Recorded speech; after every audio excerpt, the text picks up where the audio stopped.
नतीजों के दम पर ब्रोकरेज रिपोर्ट्स कहां पर निकल कर आई है और कौन से बड़े डाउनग्रेड्स और अपग्रेड्स दिखे हैं, ये बताने के लिए अब हमारे साथ रविंदर जुड़ चुके हैं। रविंदर, गुड मॉर्निंग, बताएं।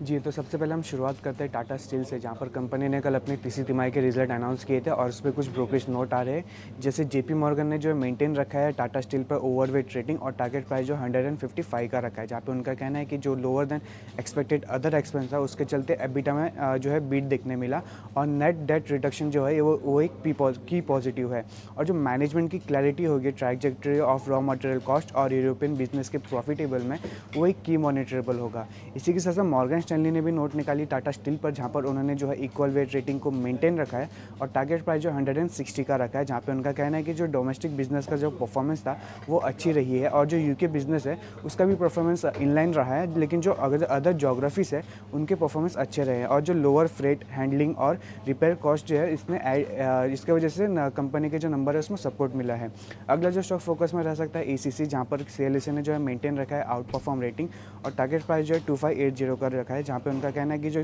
Q3 का जो अर्निंग था वो बिलो एस्टिमेट था, जो कि बूस्टेड था एक्सेप्शनल आइटम और जो हायर सेल्स भी देखने को मिला है न्यूली एक्वायर्ड एंटिटीज़ की वजह से। इसी के साथ साथ जो इन्वेस्टेक ने भी जो मेंटेन रखा है होल्ड रेटिंग और टारगेट प्राइस जो है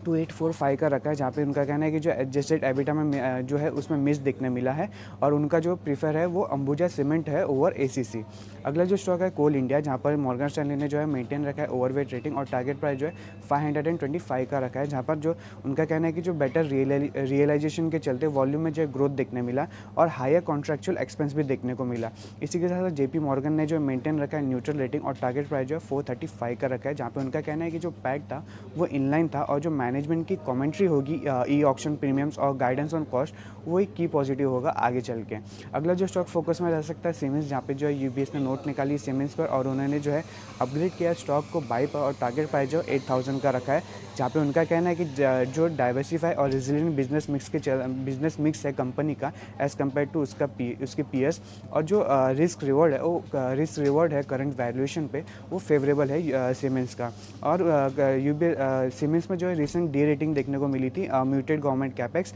और कंसर्न ऑन ऑर्डरिंग और अर्निंग के चलते। अगला जो स्टॉक फोकस में रह सकता है पिरामिड इंटरप्राइजेस, जहाँ पे जो सिटी ने मेंटेन रखा है sell rating and target price जो 800 का रखा है, जहाँ पर उनका कहना है कि जो अर्निंग में इम्पैक्ट देखने को मिला higher credit cost of ₹6.5 billion और जो FY25 का और 25 का जो अर्निंग जो है रिवाइज डाउन किया है 46%, 9% और 9% पर ड्यू टू लोअर बेस पर। अगला जो स्टॉक फोकस में रह सकता है पेट्रोनेट एलएनजी, जहाँ पर सिटी ने जो है 90 डेज नेगेटिव कैटलिस्ट वॉच के साथ जो है मेंटेन रखा है sell rating and target price जो है 310 का रखा है, जहाँ पे उनका कहना है कि जो हायर रिवर्सल और प्रोविजन है उसमें उसके वजह से जो है इम्पैक्ट देखने को मिला रिजल्ट पर और जो दहेज प्लांट का जो यूटिलाइजेशन था वो बिलो एस्टिमेट था और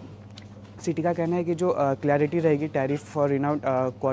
कतर जो एलएनजी कॉन्ट्रैक्ट है वो उस पर वेट देखना रहेगा। अगला जो स्टॉक है डीएलएफ, जहाँ पर जेफरीज ने जो मेंटेन रखा है buy rating and target price जो है 1000 का रखा है, जहाँ पर उनका कहना है कि जो FY25 का जो प्री सेल एस्टिमेट था वो 15% से रेज हुआ है 23,000 करोड़ पर और जो मैनेजमेंट का जो प्लान है मुंबई में प्रोजेक्ट लॉन्च करना और लीज इनकम जो है 20% से इंक्रीज हो सकती है FY26 में। अगला जो स्टॉक फोकस में रह सकता है IOC, जहाँ पर जेफरीज ने मेंटेन रखा है buy rating and target price जो है 170 का रखा है, जहाँ पे उनका कहना है कि जो एस्टिमेट था वो अर्निंग एस्टिमेट था वो मिस हुआ है due to weak refining inventory losses और मार्केट चैलेंजेस के वजह से और जो एलपीजी का जो रिलीफ है वो ड्राइव कर सकता है अर्निंग अपसाइड पे। अगला और आखिरी जो स्टॉक आज फोकस में रह सकता है बालकृष्णा इंडस्ट्री, जहाँ पर नोमिरा ने जो है अपग्रेड किया है बाई पर बालकृष्णा इंडस्ट्री पर और टारगेट प्राइस जो है 3242 का रखा है, जहाँ पे उनका कहना है कि जो अर्निंग अपसाइकल एक्सपेक्टेड है H2 FY25 में और जो करंट वैल्यूएशन है कंपनी का वो एट्रैक्टिव है और जो सस्टेनेबल मार्केट शेयर कंपनी ने गेन किया है इंडिया और यूएस में।